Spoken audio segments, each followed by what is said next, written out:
قابل قدر بزرگوں اور ساتھیوں اور عزیز بچوں، السلام علیکم ورحمۃ اللہ وبرکاتہ۔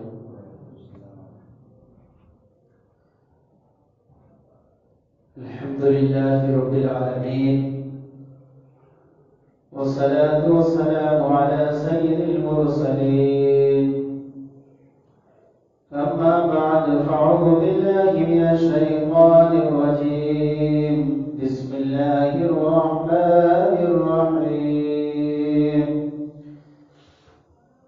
رضی اللہ عنہم، وقال اللہ تعالی فی مقام آخر، قل لا أسألكم عليه أجرا إلا المودة في القربى، صدق الله مولانا العظيم، وصدق رسوله النبي الأمين الكريم الرؤوف الرحيم، ونحن على ذلك لمن الشاهدين والشاكرين، والحمد لله رب العالمين۔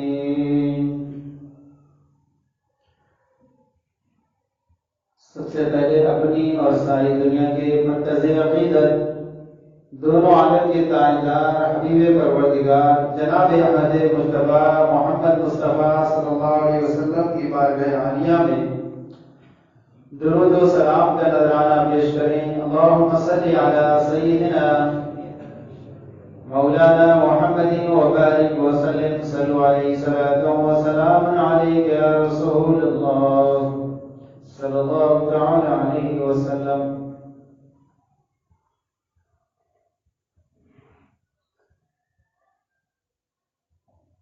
آخری عشرہ یہ چل رہا ہے، اور یہ آخری عشرہ جہنم سے آزادی کا عشرہ ہے۔ اللہ تعالیٰ اس عشرے میں جہنم سے گناہگاروں کو آزاد فرماتا ہے، اور یہ اس آخری عشرے میں خلفائے راشدین میں سے حضرت علی الکریم علی المرتضیٰ کرم اللہ تعالی وجہ الکریم کی شہادت بھی 21 رمضان مبارک کو ہوئی۔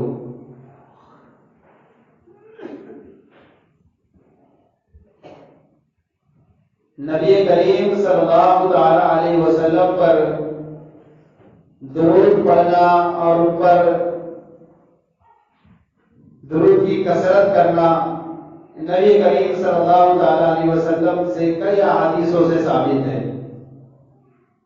خود اللہ تعالیٰ قرآن مجید میں ارشاد فرماتا ہے، ان اللہ وملائکتہ یصلون علی النبی یا ایھا الذین آمنوا صلوا علیہ وسلموا تسلیما۔ بے شک اللہ اور اس کے فرشتے نبی صلی اللہ تعالی علیہ وسلم پر درود بھیجتے ہیں۔ اے ایمان والو، تم بھی ان پر خوب خوب درود بھیجو۔ خود گویا کہ اللہ تعالیٰ اور فرشتوں کی یہ سنت ہے کہ وہ نبی کریم صلی اللہ علیہ وسلم پر درود پاک پڑھتے ہیں، تو جو بندہ مومن اگر وہ درود پاک پڑھتا ہے تو وہ گویا کہ اللہ اور فرشتوں کی سنت کو ادا کر رہا ہے۔ اور یہ کتنا بڑا مقام ہے انسان کے لیے کہ اللہ کے رسول پر درود پاک پڑھنا۔ جب اللہ تعالیٰ نے حضرت آدم علیہ السلام کو پیدا فرمایا اور اللہ تعالیٰ نے جب ان کے اندر روح ڈالی گئی تو انہوں نے دیکھا کہ عرش اعظم پر جہاں بھی نظر ڈال رہے ہیں کہ ایک نام نظر آ رہا ہے انہیں، جدھر درخت پہ، پتوں پہ، شجر و حجر پہ جہاں بھی دیکھیں گے انہیں ایک نام نظر آ رہا ہے۔ فوراً اللہ کی بارگاہ میں عرض کرتے ہیں، مولا یہ میں جو نام دیکھ رہا ہوں شاید تیرا سب سے زیادہ کوئی محبوب بندہ ہے۔ تو اللہ تعالیٰ نے فرمایا، اے آدم یہ میرا سب سے زیادہ محبوب بندہ ہے، اگر میں ان کو بھی پیدا نہ کرتا تو میں کسی کو پیدا نہ کرتا۔ پھر اللہ تعالیٰ نے حضرت آدم علیہ السلام کی بائیں پسلی سے حضرت حوا کو پیدا فرمایا، اور جب حضرت حوا کو حضرت آدم علیہ السلام نے دیکھا تو آپ نے اللہ کی بارگاہ میں عرض کی، مولا میں ان سے نکاح کرنا چاہتا ہوں۔ اللہ تعالیٰ نے فرمایا کہ ان کا نکاح کرنے کے لیے تمہیں پہلے مہر ادا کرنا پڑے گا۔ تو انہوں نے کہا، عرض کی، مولا ان کا مہر کیا ہے؟ فرمایا کہ کہ میرے نبی پر 10 مرتبہ درود پاک پڑھو، تمہارا 10 مرتبہ درود پاک پڑھنا ہی ان کا مہر ادا ہو جائے۔ تو یہ نبی کریم صلی اللہ تعالی علیہ وسلم پر درود پاک پڑھنا، یہ جو ہے اللہ کی سنت ہے، فرشتوں کی سنت ہے، اور اس سے انسان کو جہاں دنیاوی فائدے حاصل ہوا کرتے ہیں وہاں اخروی فائدے تو بہت حاصل ہوں گے۔ اللہ کے رسول صلی اللہ علیہ وسلم فرماتے ہیں کہ قیامت کے دن سب سے زیادہ قریب میرے وہ ہوگا جو مجھ پر دنیا میں کثرت سے درود پڑھا کرتا تھا۔ اسی طرح ایک شخص تھا، بہت غریب تھا، اپنے زمانے میں بڑا غریب تھا، اس کے اوپر قرضہ ہو گیا اور وہ بڑا پریشان ہو گیا۔ اچانک ایک دن رات میں خواب میں دیکھتا ہے نبی کریم صلی اللہ تعالی علیہ وسلم کی زیارت ہوتی ہے اور عرض کرتا ہے یا رسول اللہ صلی اللہ علیہ وسلم، میں آپ کا امتی ہوں، بڑا پریشان حال ہوں، میرے اوپر قرض ہو گیا ہے، میں قرض نہیں ادا کر سکتا۔ نبی کریم صلی اللہ تعالی علیہ وسلم نے ارشاد فرمایا اے میرے امتی، وہاں فلاں شہر میں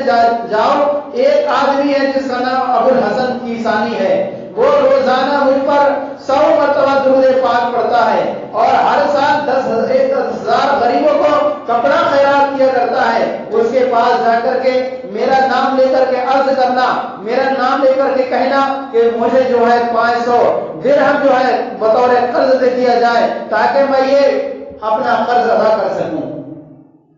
وہ جب ان کے پاس گیا اور نبی کریم صلی اللہ تعالی علیہ وسلم نے ان کو ایک خاص نشانی بتائی تھی کہ تم اس جا کر کے خاص نشانی کو اس کے سامنے عرض کر دینا۔ جب وہ اس کے پاس پہنچے، جانے کے بعد انہوں نے کہا کہ میں تمہارے پاس آیا ہوں، سنا ہے بہت زیادہ مال و دولت ہے، میرے پاس قرض بہت ہو گیا ہے، اگر تم مجھے کچھ خیرات عطا کر دو گے تو میں اپنا قرض ادا کر دوں گا۔ پہلے تو وہ تھوڑا حیران ہوئے، لیکن انہوں نے کہا کہ میں نبی کریم صلی اللہ علیہ وسلم کی طرف سے آیا ہوں، آپ نبی کریم صلی اللہ علیہ وسلم پر روزانہ درود پاک پڑھتے ہیں، لیکن رات آپ نے درود پاک پڑھنے سے بھول گئے تھے، اس لیے میرے نبی نے فرمایا انہیں خبر کرنا کہ تم نے رات نبی پہ درود پاک نہیں پڑھا۔ جیسے ہی انہوں نے یہ بات سنی، فوراً اپنے تخت سے، اپنے شاہی تخت سے نیچے اتر آ جاتے ہیں اور وجد میں آنے کے بعد عرض کرتے ہیں کہ میرے اور میرے اللہ کے درمیان ایک راز تھا جسے کوئی نہیں جانتا تھا، یقیناً کل رات میں درود پاک نہیں پڑھ سکا تھا، اور انہوں نے اس خوشی میں آ کر کے کہا کہ اب میں تمہیں 500 درہم نہیں دوں گا بلکہ 2500 دوں گا، 500 تمہیں اس لیے دوں گا کہ تم میرے نبی کی خوشخبری لے کر کے آئے ہو، اور اس لیے دوں گا کہ تم نے مجھے ایک ایسے کام کی طرف مجھے بتایا ہے جو میرا نبی کریم صلی اللہ تعالی علیہ وسلم نے مجھے بتایا، اور 1,000 میں تمہیں اس لیے دوں گا کہ تم نے جو ہے اتنی محنت یہاں پر آنے میں کی ہے، اب اگر کبھی بھی زندگی میں تمہیں کوئی ضرورت پڑے میرے پاس آتے رہنا، میں تمہیں اسی طرح صدقہ خیرات عطا کرتا رہوں گا۔ تو اس پتہ کیا چلا اس سے، درود پاک پڑھنے والا چاہے دنیا کے کسی بھی کونے میں ہو، نبی کریم صلی اللہ تعالی علیہ وسلم اپنے ہر امتی کے ہر افعال سے واقف ہے، ہر امتی کے ہر افعال کو دیکھ رہے ہیں، ہر امتی کے ہر حال کو جان رہے ہیں، کون کتنا درود پڑھ رہا ہے، کون نبی سے محبتیں کر رہا ہے، کون نبی سے بغاوتیں کر رہا ہے، کون نبی پر انکار کر رہا ہے، کون نبی سے جو ہے نبی پر علم غیب کے انکار کا کر رہا ہے، کون نبی کے علم غیب کو ثابت کر رہا ہے، کون نبی سے محبت کے دعوے کر رہا ہے، یہ سب کے حال کو جان رہے ہیں۔ یہ تو تب پتہ چلے گا جب قیامت ہوگی قائم اور نبی کریم صلی اللہ تعالی علیہ وسلم شفاعت کا بیڑا اٹھائیں گے اور آپ شفاعت کر کے اپنے امتیوں کو داخل کراتے جائیں گے۔ اپنے نبی کریم صلی اللہ علیہ وسلم کی بارگاہ میں سارے لوگ حاضر ہوں گے، تمام نبیوں کی بارگاہ میں لوگ حاضر ہوں گے، حضرت آدم علیہ السلام کی بارگاہ میں حاضر ہوں گے اور کہیں گے کہ آپ ہمارے والد گرامی ہیں، آپ دنیا کے سب سے پہلے انسان ہیں، آپ ہماری شفاعت کیجیے۔ آج اس میدان محشر کے عالم میں آج ہم گرمی سے تپ رہے ہیں، ہماری نجات کا کوئی پروانہ تلاش کیجیے۔ حضرت آدم علیہ السلام فرمائیں گے اذهبوا الى غیری، آج میرے علاوہ کسی اور کے پاس چلے جاؤ، آج میں تمہاری سفارش کرنے والا نہیں ہوں، آج شفاعت کا پروانہ تو کسی کے اور کے ہاتھ پر رکھا گیا ہے۔ آخر کار سارے نبی، سارے لوگ نبیوں کے پاس جاتے رہیں گے، لیکن کسی کے پاس نجات کا پروانہ نہیں ملے گا. ہر شخص یہ انکار کرتے جائے گا، ہر نبی کہتا جائے گا کہ اذهبوا الى غیری، کسی اور کے پاس چلے جاؤ، کسی اور کے پاس چلے جاؤ. لیکن آخر میں جب 25,000 برس کا وہ دن گزر جائے گا، جو 50,000 برس کا دن ہوگا، زمین تانبے کی ہوگی، سورج سوا نیزے پر ہو جائے گا، بھیجے انسانوں کے کھول رہے ہوں گے، زمین سے تپش ایسی ہو جائے گی کہ کسی کو پسینے آ رہے ہوں گے، کسی کو پسینے گردن تک آ رہے ہوں گے، کسی کو ٹخنے تک آ رہے ہوں گے، کسی کو گھٹنے تک آ رہے ہوں گے. کوئی تو ایسا ہوگا جو اپنے پسینے میں ڈبکی لگا رہا ہوگا. جس نے جیسے دنیا میں اعمال کیے ہوں گے ویسی اس کی حالت وہاں پر ہو جائے گی. اب سارے لوگ پریشان ہوں گے. آخر اس کے بعد جو حضرت عیسیٰ علیہ السلام کے بعد جائیں گے، عیسیٰ علیہ السلام فرمائیں گے آج جو ہے میں کوئی شفاعت نہیں کر سکتا. ارے تمہیں جانا ہے تو جاؤ محمد عربی کی بارگاہ میں جاؤ، وہ تمہاری شفاعت کریں گے. جب 25,000 کا برس کا زمانہ گزرنے کے بعد لوگ نبی کریم صلی اللہ علیہ وسلم کی بارگاہ میں آئیں گے تو اے نبی کریم صلی اللہ علیہ وسلم فرمائیں گے ارے انا لہا، ارے آؤ آؤ میں تو تمہارے لیے بیٹھا ہوں، آؤ میں تو تمہارا کب سے انتظار کر رہا تھا، تم آ گئے ہو. پھر نبی کریم صلی اللہ علیہ وسلم شفاعت کا دروازہ کھولیں گے، آپ شفاعت کریں گے، لوگوں کے درجات بلند کرائیں گے. نبی کریم صلی اللہ علیہ وسلم اپنے امتیوں کو جنت میں داخل کرائیں گے. اب نبی کریم صلی اللہ تعالیٰ علیہ وسلم کی شفاعت کا جو انکار کرتے ہیں، نبی کریم صلی اللہ علیہ وسلم کو جو ماننے سے انکار کرتے ہیں اور کہتے ہیں کہ نبی کو مالک و مختار نہیں ہے، نبی کو کوئی اختیار نہیں ہے، ان کو کیسی رسوائی ہوگی کل قیامت کے دن. وہ جب نبی کی بارگاہ میں جائیں گے میرے نبی فرمائیں گے ارے تم تو دنیا کے اندر میری شفاعت کا انکار کرتے تھے، دنیا کے اندر میرے وجود کا انکار کرتے تھے، مجھے مالک و مختار نہیں سمجھتے تھے، آج کسی اور کے پاس چلے جاؤ. اسی لیے آج حضرت رضی اللہ تعالیٰ نے ارشاد فرماتے ہیں آج لے ان کی پناہ، آج مدد مانگ ان سے، پھر نہ مانیں گے قیامت میں اگر مان گیا. تو قیامت کے دن اگر تو مان گیا تو پھر نبی کریم صلی اللہ علیہ وسلم نہیں مان لیں گے. آج اگر ماننا ہے تو مان لے، آج ماننا ہے تو یہ مان لے کہ نبی کو علم غیب ہے، آج ماننا ہے تو یہ مان لے کہ نبی مالک مختار ہے. نبی کو اتنی طاقت و قوت اللہ نے عطا کی ہے کہ پل بھر میں چاہیں جہاں چلے جائیں، پل بھر میں چاہیں جہاں چلے جائیں. نبی کریم صلی اللہ علیہ وسلم کو یہ طاقت و قوت عالم ہے. اب یہ یہاں پر یہ ہم لوگ پڑھتے رہتے ہیں، یہ سنتے رہتے ہیں کہ اللہ نے سارے لوگ جو ہیں سب نبیوں کے پاس جائیں گے لیکن سب انکار کر دیں گے. آخر جب ہم نے یہ سن لیا یہ تو ہم کیوں نہیں ڈائریکٹ قیامت کے دن حضور کی بارگاہ میں چلے جائیں؟ 25,000 برس کا یہ ہم زمانہ کیوں طے کر رہے ہیں، کیوں ادھر بیکار میں جا رہے ہیں جب ہمیں پتا ہے کہ کوئی بھی نبی شفاعت اس وقت تک نہیں کر سکتا جب تک کہ ہم نبی کی بارگاہ میں نہیں جائیں گے. جب ہم نے یہ سب سن لیا ہے تو ڈائریکٹ جیسے ہی ہمارا قیامت کا دن شروع ہوگا ہم ڈائریکٹ نبی کی بارگاہ میں کیوں نہ چلے جاتے؟ تو یہ کہنے کا مطلب یہ ہے کہ جب قیامت کا دن شروع ہوگا لوگوں کے ذہن سے یہ بات بھلا دی جائے گی کہ نبی بھی کیا شفاعت کرنے والے ہیں کہ نبی کی بارگاہ میں جایا جائے گا، بلکہ ہر شخص یہ سوچے گا آدم علیہ السلام ہمارے سب سے پہلے دنیا کے انسان ہیں، ہمارے والد ہیں، لہذا وہ شفاعت کریں گے. سب کے ذہنوں سے یہ بات بھلا دی جائے گی کہ نبی ہماری شفاعت کریں گے. اب سب لوگ نبیوں کے پاس جاتے رہیں گے اور سب لوگ انکار کرتے رہیں گے. اس کے بعد نبی کی بارگاہ میں جائیں گے تو نبی سب کی شفاعت کریں گے تاکہ یہ کوئی ذہن میں یہ نہ لائے، تاکہ یہ کوئی خیال نہ کر سکے کہ اگر کوئی یہودی یہ نہ کہہ سکے، کوئی عیسائی یہ نہ کہہ سکے کہ دنیا میں اندر رہ کر کے ارے قیامت کے دن اگر تم ہمارے نبی کی بارگاہ میں چلے جاتے تو ہمارے نبی بھی شفاعت کر لیتے. لیکن قیامت کے دن سارے لوگ سارے نبیوں کی بارگاہ میں جائیں گے لیکن کوئی بھی شفاعت اس وقت تک نہیں کرے گا جب تک کہ نبی کی بارگاہ میں نہ چلے جائیں گے، بلکہ نبی شفاعت کا دروازہ کھولیں گے تاکہ کسی کو یہ مجال نہ رہے، یہ کہنے کا موقع نہ لے کہ تم اپنے نبی کی بارگاہ میں گئے تھے، اگر ہمارے نبی کی بارگاہ میں پہلے جاتے تو ہمارے نبی بھی شفاعت کرتے. حضرت محمد بن سعد رحمت اللہ علیہ نبی کریم صلی اللہ تعالی علیہ وسلم پر روزانہ سونے سے پہلے کچھ مقرر مدت میں کچھ مقرر مقدار میں نبی کریم صلی اللہ علیہ وسلم پر درود پاک کیا پڑھا کرتے تھے. ایک مرتبہ آپ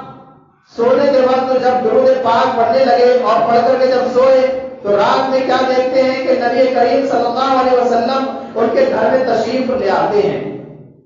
اور تشریف لانے کے بعد سارا گھر روشن جگمگانے لگتا ہے، خوشبو سے معطر ہو جاتا ہے. اور پھر اس کے بعد نبی کریم صلی اللہ علیہ وسلم فرماتے ہیں محمد بن سعد ذرا اپنا منہ میرے منہ کے قریب کرو تاکہ میں تمہارے منہ کو بوسہ دے دوں۔ وہ عرض کرتے ہیں میں کہاں منہ میرا گندا اور میں نبی کے منہ کے قریب کروں۔ پھر نبی کریم صلی اللہ تعالی علیہ وسلم نے جب بات فرمایا تو میں نے اپنے منہ کو نبی کے منہ کے قریب کر دیا۔ نبی نے اپنے منہ مبارک اپنے منہ سے میرے منہ کو بوسہ دیا اور اس کے بعد جب میں بیدار ہوا تو دیکھا کہ میرے منہ سے خوشبوئیں آ رہی تھی اور یہ خوشبوئیں لگاتار 8 دن تک آتی رہی۔ میرے گھر میں بھی 8 دن تک لگاتار خوشبوئیں آتی رہی۔ نبی کریم صلی اللہ تعالی علیہ وسلم پر درود پاک پڑھنے سے انسان کو دنیا میں تو فائدے حاصل ہوتے ہی ہیں اور قیامت کے دن بھی فائدے حاصل ہوں گے۔ نبی کریم صلی اللہ علیہ وسلم فرماتے ہیں کل قیامت کے دن جب کسی چیز کا سایہ نہیں ہوگا تو ایسی صورت میں عرش اعظم کا سایہ صرف کس کو ملے گا؟ ان میں سے 3 لوگ ہیں جو عرش کے سائے میں رہیں گے۔ ایک تو یہ کسی پریشان ہر امتی کی کوئی فریاد پوری کر دے، کسی کی پریشانی کو دور کر دے تو ایسے شخص کو عرش کا سایہ نصیب ہوگا۔ دوسرا وہ شخص جو نبی کریم صلی اللہ تعالی علیہ وسلم پر کثرت سے درود پاک پڑھتا ہوا ہوگا تو ایسے شخص کو نبی اب وہاں پر وہ ہے وہاں کا وہ سایہ نصیب حاصل ہوگا۔ اور تیسرا وہ شخص نبی کریم صلی اللہ علیہ وسلم کی سنت کو زندہ کرے گا تو ایسے شخص کو عرش کا سایہ نصیب ہوگا۔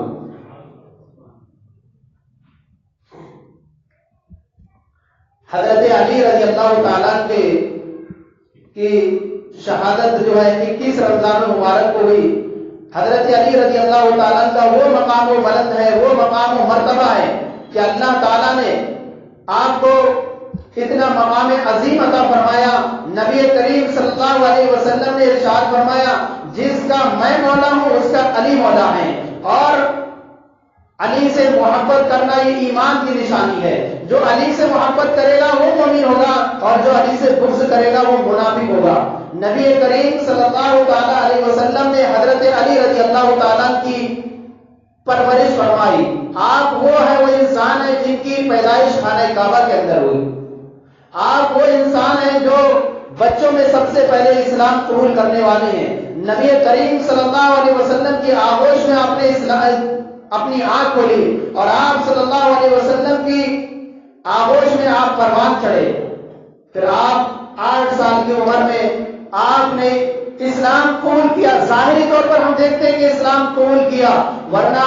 دیکھیں جو نبی کی آغوش میں پیدا ہو وہ تو بچپن سے ہی مسلمان ہے، وہ بچپن سے ہی مسلمان تھا۔ یہ تو ظاہری چیز دیکھ سکتے ہیں۔ اب حضرت علی رضی اللہ تعالیٰ کی اللہ تعالیٰ نے نبی کریم صلی اللہ تعالیٰ علیہ وسلم نے آپ کی بے شمار فضیلتیں بیان فرمائی۔ آپ 13 رجب المرجب عام الفیل کے 30 سال کے بعد پیدا ہوئے۔ گویا کہ نبی کریم صلی اللہ علیہ وسلم کی عمر مبارک اس وقت 30 سال ہو چکی تھی۔ حضرت ابو طالب کے گھر میں جب قحط سالی کا زمانہ آ گیا، بچوں کی پرورش کرنے میں ان کو دقت ہونے لگی، نبی کریم صلی اللہ علیہ وسلم حضرت ابو طالب کے گھر گئے اور آپ حضرت علی رضی اللہ تعالیٰ کو اپنے پاس لے آئے اور آپ ان کی کفالت کرنے لگے۔ اس طرح سے حضرت علی رضی اللہ تعالیٰ نبی کریم صلی اللہ علیہ وسلم کی آغوش میں پروان چڑھتے ہیں۔ آپ کو اللہ تعالیٰ نے جہاں اتنا زیادہ علم عطا فرمایا تھا، نبی کریم صلی اللہ علیہ وسلم فرماتے انا مدینۃ العلم وعلی بابھا، میں علم کا شہر ہوں اور علی اس کا دروازہ ہے۔ یعنی نبی جو ہے علم کا شہر اور نبی اور علی اس کا دروازہ ہے، اور انسان کو جب تک شہر میں داخل ہونا ہے اس وقت دروازے سے داخل ہونا پڑے گا۔ گویا کہ اسے دروازے سے 2 بار ملاقات کرنی پڑے گی، ایک جاتے وقت اور ایک آتے وقت۔ لہذا جب تک دروازے سے داخل ہونے کے لیے شہر میں داخل ہونے سے پہلے دروازے سے ملاقات کرنا۔ نبی کریم صلی اللہ تعالی علیہ وسلم کے بے شمار علوم آپ کو رضی اللہ تعالیٰ کو عطا کیے گئے۔ حضرت علی رضی اللہ تعالیٰ کا مقام و مرتبہ اتنا بلند والا ہے کہ حیدر کرار حضرت علی رضی اللہ تعالیٰ کو طاقت و قوت اللہ تعالیٰ نے اتنی عطا فرمائی تھی کہ آپ جس جنگ میں جاتے دشمنوں کو شکست ہو جایا کرتی تھی۔ حضرت علی رضی اللہ تعالیٰ جنگ خیبر جو بہت مشہور جنگ ہے، حضرت علی رضی اللہ تعالیٰ نے نبی کریم صلی اللہ تعالیٰ علیہ وسلم اپنے صحابہ اکرام کو لے کر کے جاتے ہیں. آپ یہودیوں کے کئی قبیلوں کو، کئی قلعوں کو فتح کر لیتے ہیں، لیکن ایک ایسا قلعہ بھی ہوتا ہے جو فتح ہونے پر نہیں آتا ہے. جنگ خیبر ہونے والی ہے، نبی کریم صلی اللہ علیہ وسلم کے صحابہ اکرام کئی دن تک بڑی محنتیں کرتے ہیں، لیکن وہ قلعہ فتح نہیں ہونے پاتا ہے. آخر نبی کریم صلی اللہ علیہ وسلم اپنے صحابہ سے فرماتے ہیں، کل میں جھنڈا ایسے شخص کو دوں گا جو نبی سے اور اللہ سے محبت کرتا ہے. جب صبح ہوتی ہے، اللہ کے رسول حضرت علی کو بلاتے ہیں اور وہ جھنڈا عطا فرماتے ہیں. حضرت علی قلعہ خیبر کے پاس جاتے ہیں اور اتنی محنت سے اپنے لشکروں کے ساتھ مقابلہ کرتے ہیں کہ وہ سارے لوگ اندر چلے جاتے ہیں، اور ایک ان کا جو پہلوان ہوتا ہے وہ آپ کے سامنے آتا ہے، آپ سے لڑتا ہے. آپ اس پہ تلوار کا ایسا وار کرتے ہیں کہ وہ ایک دم ہی فوراً نیچے گر کر کے فنا فنار ہو جاتا ہے. اور پھر وہ دروازہ جس کو 12 لوگ بھی ملا کر کے ہلا نہیں سکتے تھے، حضرت علی رضی اللہ تعالیٰ نے اپنی طاقت و بلبوتے پر اس کو اپنے ہاتھوں سے اکھیڑ دیتے ہیں اور سارے لشکر اسلام اندر داخل ہو جاتے ہیں، اور اس طرح سے وہ قلعہ فتح ہو جاتا ہے. حضرت علی رضی اللہ تعالیٰ کے زمانے میں ایک آدمی حضرت علی رضی اللہ تعالیٰ کے زمانے میں آیا اور آنے کے بعد عرض کرتا ہے کہ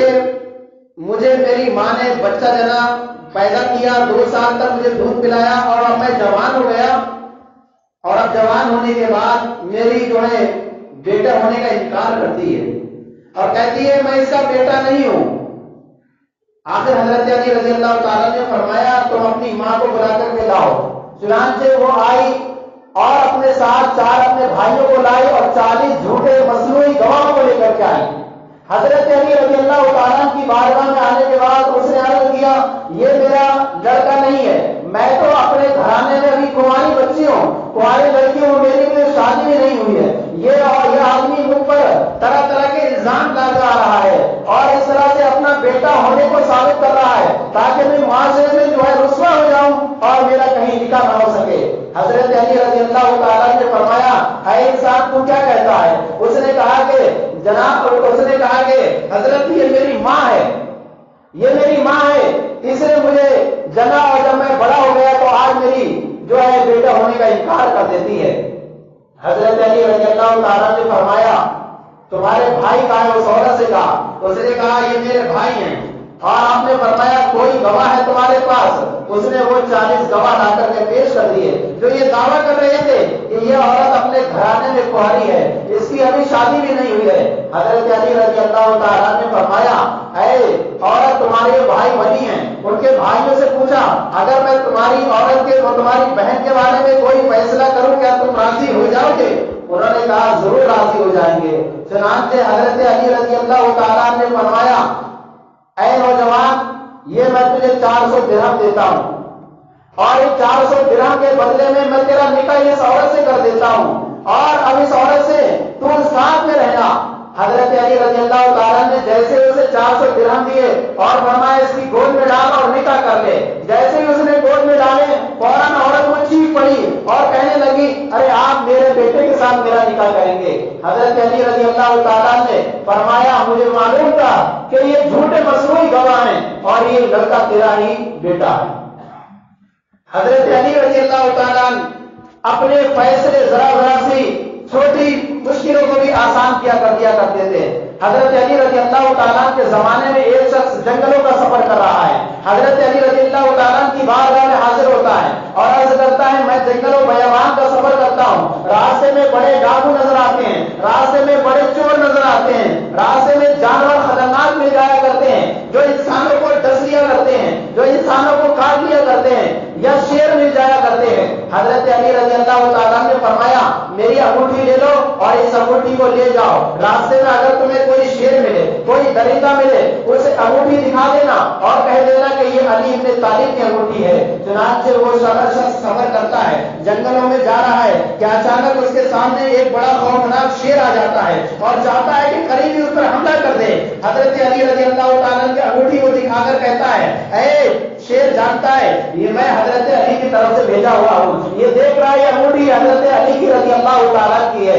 فوراً وہ شیر نے آسمان کی طرف نظر کی اور فوراً وہ بھاگتا ہوا چلا گیا، کہیں روپوش ہو گیا۔ اب اس کے بعد وہ شخص سفر سے جب واپس آتا ہے، حضرت علی کی بارگاہ میں پہنچتا ہے اور حضرت علی کی بارگاہ میں عرض کرتا ہے کہ میں جنگل سے جا رہا تھا، اچانک راستے میں مجھے شیر مل گیا، لیکن میں نے جیسے انگوٹھی دکھائی اس شیر نے آسمان کی طرف منہ کر کے کچھ کہا اور پھر جنگل میں روانہ ہو گیا، جنگل میں روپوش ہو گیا۔ حضرت علی نے فرمایا جانتے ہو وہ کیا کہہ رہا تھا؟ وہ اللہ کی بارگاہ میں کہہ رہا تھا، اے اللہ میں اس جنگل میں نہیں رہ سکتا جہاں پر لوگ آنے والے میری شکایت حضرت علی کی بارگاہ میں جا کر کے کر سکتے ہو، اس لیے میں اس جنگل کو ہی چھوڑ دیتا ہوں۔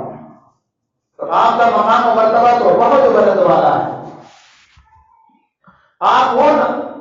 ان صحابہ میں سے ہیں جن کو اللہ تعالیٰ نے، جن کو نبی کریم صلی اللہ تعالیٰ علیہ وسلم نے دنیا کے اندر جنت کی بشارت عطا فرمائی۔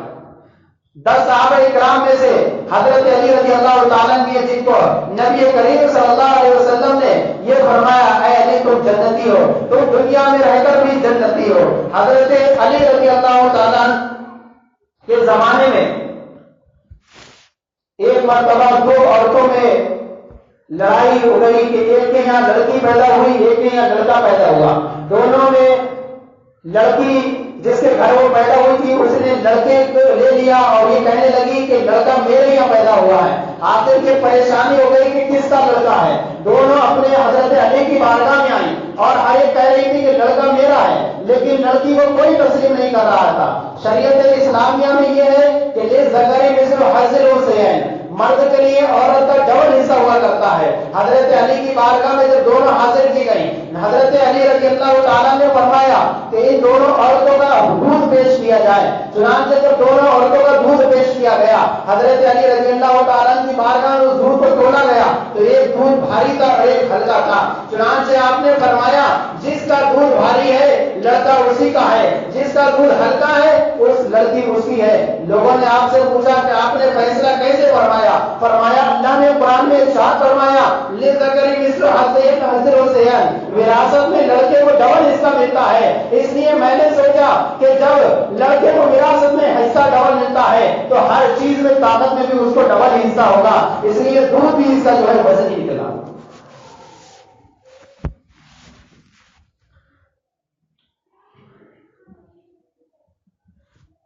رمضان المبارک کے مہینے میں ایک مرتبہ 3 لوگ جو سفر کر رہے تھے، ایک یہودی تھا اور ایک عیسائی تھا اور ایک مسلمان تھا، اور یہودی جو ہیں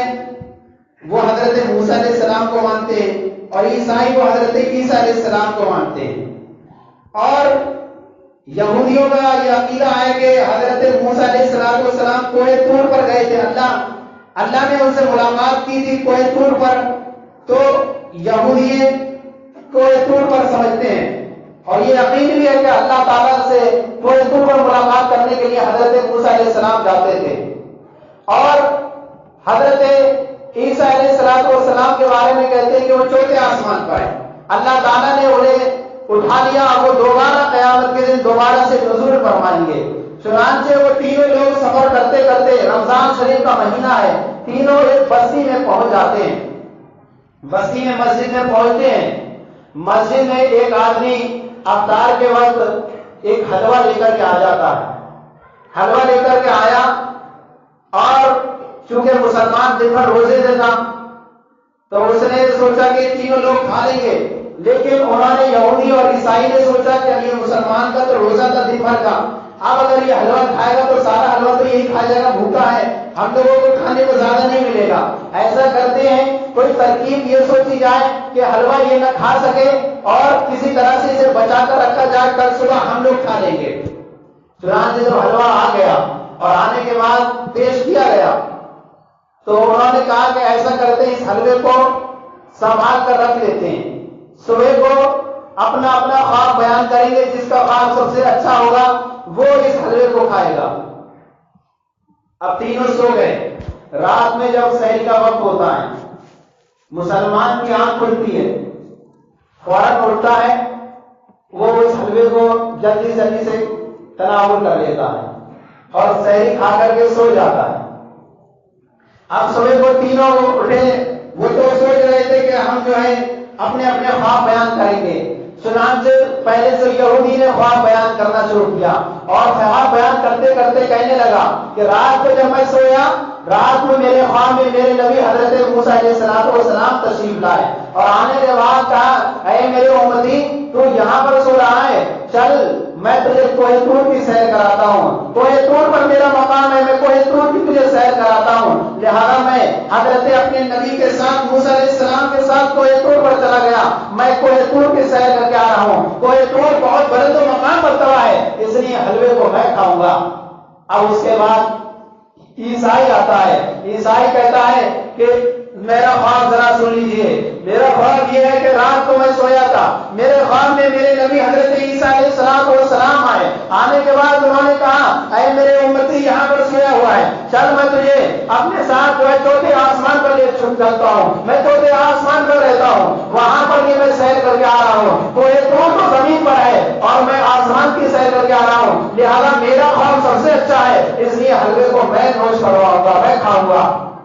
اب مسلمان کی باری آئی، اس نے کہا کہ رات کو جب میں سویا، رات کو سوتے ہوئے جب رات کے 2 یا 3 بجے میں سو رہا تھا، اچانک میرے نبی محمد عربی صلی اللہ علیہ وسلم میرے خواب میں آتے ہیں اور آنے کے بعد عرضہ فرماتے ہیں، اے میرے امتی تو اس وقت سو رہا ہے، صبح کو تجھے روزہ بھی رکھنا ہوا ہے، افطار سحری کے لیے حلوہ رکھا ہوا ہے، ذرا اسے اٹھ اور اٹھ کے اس کو نوش فرما لے، اس کو کھا لے، تجھے روزہ بھی کل کو رکھنا ہے۔ چنانچہ میں اپنے نبی کے فرمان کے مطابق اٹھا اور سحری میں نے اس حلوے کو نوش کر لیا، اس حلوے کو میں نے کھا لیا اور میں کھا کر کے سو گیا۔ اب وہ لوگ کہتے ہیں، ارے واقعی میں تم نے حلوہ کھا لیا ہے؟ اس نے کہا، ہاں جی ضرور کھا لیا ہے۔ تو انہوں نے کہا کہ کہیں ہمیں بھی تو ملا لیتا تاکہ ہم بھی تو نوش کر لیتے، ہم بھی تو کھا لیتے۔ اس نے کہا، میں نے بڑی آوازیں دی تھی، ایک تو کوہ طور کی سیر کر رہا تھا، ایک کو آسمان کی سیر کر رہا تھا، اب اگر میں اپنے نبی کا فرمان نہیں مانتا تو میں کہ کافر ہو جاتا۔ میں نے نبی کا فرمان مانا اور میں سارے حلوے کو کھول کھا گیا۔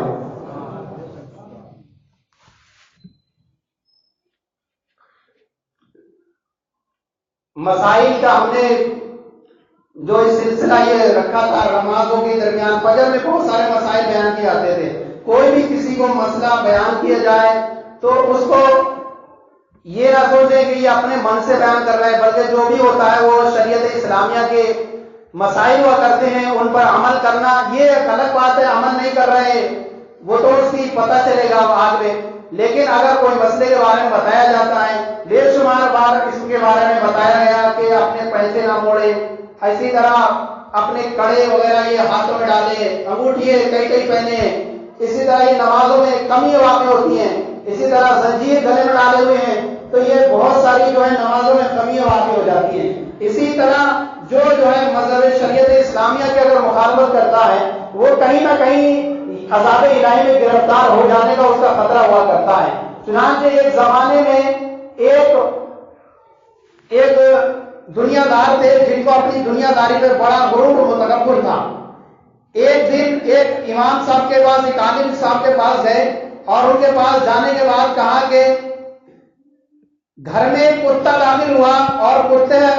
گھر میں دہی رکھا ہوا ہے، ایک پیالے کے اندر بڑے برتن کے اندر دہی رکھا ہوا ہے، اور جب کتے کو گھر سے نکلتے ہوئے دیکھا تو اس کے منہ میں دہی لگا ہوا تھا،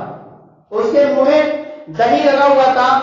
اب بتائیے کہ وہ جو گھر میں دہی رکھا ہوا ہے اسے پاک مانا جائے گا کہ ناپاک مانا جائے گا؟ آپ نے فرمایا کہ اگر اس دہی کے اندر کوئی نشان نہیں ہے کھانے پینے کا، کوئی علامت نظر نہیں آ رہی ہے تو ایسی صورت میں اس دہی کو پاک مانا جائے گا، اس کا کھانا جائز ہے، کیونکہ جب تک کوئی علامت نہیں ہے اس کے اندر کھانے کی وہاں پر تو وہ دہی پاک ہے۔ اس نے کہا کہ ارے کتا گھر میں داخل ہوا، اس کے منہ میں دہی لگا ہوا ہے تو ضرور کتے نے کھایا ہوگا۔ آپ نے فرمایا کہ ہو سکتا ہے کہ کتا کہیں سے اور کھا کر کے آیا ہو، شاید اس کے منہ میں وہیں کا نشان لگا ہوا ہے، لیکن وہ بار بار اپنی ضد پر اڑے رہے، ماننے کے لیے تیار نہیں ہوئے، آخر وہ اس طرح سے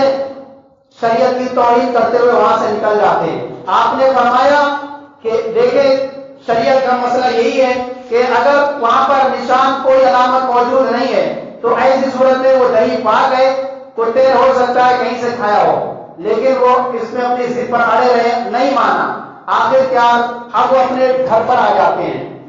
گھر پر آنے کے بعد اپنی ان کی بیوی جو ہے سونے کا ہار جو ہے دھو کر کے سکھانے کے لیے دھوپ میں رکھتی ہے، اور ادھر یہ اپنے ہاتھ میں ایک چھری لے کر کے مرغے کو ذبح کرنے کے لیے بیٹھ جاتے ہیں، اور مرغے کو جیسے ہی ذبح کرتے ہیں کہ اچانک ذبح کرتے کرتے ایک چیل آتی ہے، ایک بڑا پرندہ آتا ہے اور اس ہار کو لے کر کے اڑ جاتا ہے۔ اب اس ہار کو لے کر کے وہ اڑ گیا۔ اب فوراً بیوی نے پکارا کہ دیکھو وہ چیل ہار لے کر کے جا رہی ہے، اسے جلدی سے پکڑو تاکہ میرا ہار ضائع نہ ہو جائے۔ چنانچہ جیسے انہوں نے مرغے کو چھوڑا، فوراً مرغے کے چھینٹے سارے کے کپڑوں پہ آ گئے۔ اب کپڑوں پہ آ گئے اور ہاتھ میں چھری ہے، دوڑتے ہوئے جا رہے ہیں، چیل جا رہی ہے اور یہ کافی دور تک سفر کرتے کرتے چلے جاتے ہیں۔ اچانک چیل ایک بڑے سے درخت پر جا کر کے بیٹھ جاتی ہے، اور جیسے ہی بیٹھتی ہے کافی اسے پکارتے ہیں، اور اس کے بعد وہ چیل اس ہار کو گرا دیتی ہے زمین پر، اور جیسے ہی انہوں نے ہار زمین پر گرا فوراً ہار کو اٹھا کر جیسے ہی چلتے ہیں کہ اچانک دیکھا کہ سامنے ایک عورت کی لاش پڑی ہوئی ہے، ایک عورت کی لاش پڑی ہوئی ہے۔ اب جیسے ہی وہ آگے بڑھتے ہیں فوراً پولیس آ جاتی ہے اور ان کو گرفتار کر لیتی ہے، اور کہتی ہے ارے دیکھنے میں تو بڑا اچھا آدمی معلوم ہوتا ہے، عورت کو قتل کرتا ہے، اس کا ہار نکال رہا ہے اور ہار لے کر کے بھاگ رہا ہے۔ بار بار کہتے ہیں نہیں یہ میرا ہار ہے، میرے گھر میں نے سکھانے رکھا تھا، میری بیوی نے سکھانے رکھا تھا کہ اچانک چیز لے گئی۔ وہ کہتے ہیں کیسے مان لیں، ساری علامتیں پائی جا رہی ہیں، تمہارے کپڑوں پر خون کے نشان بھی پائے جا رہے ہیں، چھری تمہارے ہاتھ میں ہے اور ہار بھی تمہارے ہاتھ میں ہے، عورت کی لاش بھی پڑی ہوئی ہے، اب بتائیں سارے ثبوت نظر آ رہے ہیں، اب بتاؤ تمہیں کیا کہ تم نے قتل نہیں کیا تو کس نے کیا ہے؟ بڑی منتیں سماجتیں کرتے ہیں کہ میں اس کا قاتل نہیں ہوں، لیکن آخرکار انہیں پولیس میں لے جا کر کے انہیں سزا سنا دی جاتی ہے، اور پھانسی کی سزا سنانے کا جیسے ہی وقت قریب ہوتا ہے، جیسے ہی تختے پھانسی میں لٹکنے والے ہوتے ہیں، فوراً اصل قاتل عورت کا آ جاتا ہے، اور آنے کے بعد کہتا ہے اصل قاتل میں اس عورت کا ہوں، میں نے اسے مارا ہے، یہ میری بیوی بدچلن تھی، میں نے اس کو قتل کیا ہے۔ اس وقت ان کی جان میں جان آئی، اب ان کی ذہن میں آیا کہ ہاں کوئی چیز ہو سکتا ہے کہ علامتیں پائی جائیں، لیکن کوئی ضروری نہیں کہ وہ ایسی چیز ہو، جیسے کہ گھر میں دہی رکھا ہوا ہے، کوئی ضروری نہیں کتے نے کھایا ہو، ایسی یہاں ساری علامتیں پائی جا رہی ہیں، اگرچہ میں قاتل نہیں ہوں۔ اس لیے شریعت اسلامیہ کے جو مسائل بیان کیے جائیں اسے اپنی عقل پر نہ پرکھا کریں، اسے اپنی عقل پر نہ سوچا کریں، جو بتایا جائے اس کو مان لیں، آمنا و صدقنا کہہ کر کے، اور اس کو شریعت اسلامیہ کے طور پر عمل کریں، تو انشاءاللہ تعالیٰ اگر اس طرح سے بھی عمل جاری رہے گا، اس طرح سے سننے کی اگر ہماری عادتیں بن جائیں گی تو یقیناً ہم ایک علم کا ذخیرہ ہمارے پاس جمع ہو جائے گا۔ اور یہی وجہ ہے کہ شاید اتنے زیادہ بیانات کا جو سلسلہ جو ہوتا ہے کرناٹک کے اندر، اتنے جو زیادہ بیانات ہوتے ہیں روزانہ فجر بعد رمضان بعد، اگر ان کو صحیح طور پر سننے کی